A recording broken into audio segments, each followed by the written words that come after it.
দীঘার জগন্নাথ ধামের চিত্র দেখছেন দীঘা লাইভের মাধ্যমে।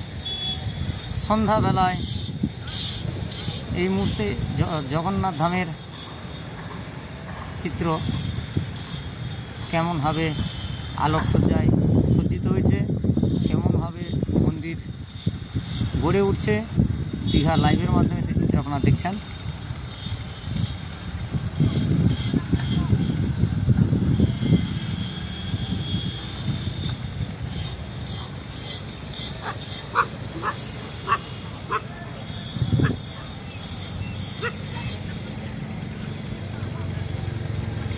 আপনারা দেখছেন উড়িষ্যার পুরী মন্দিরের আদলে দীঘায় গড়ে উঠছে জগন্নাথ দেবের মন্দির।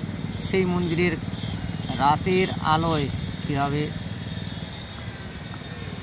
সুন্দর মুহূর্ত ফুটে উঠেছে, সুসজ্জিত হয়েছে, সেই চিত্র আপনারা দেখছেন দীঘা লাইভের মাধ্যমে।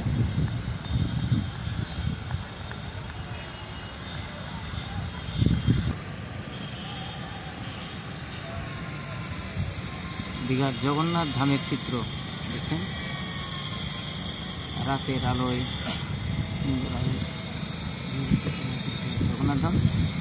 জগন্নাথ ধামের রাতের আলোয় কতটা সৌন্দর্য ফুটে উঠছে আপনারা লাইভের মাধ্যমে দেখছেন।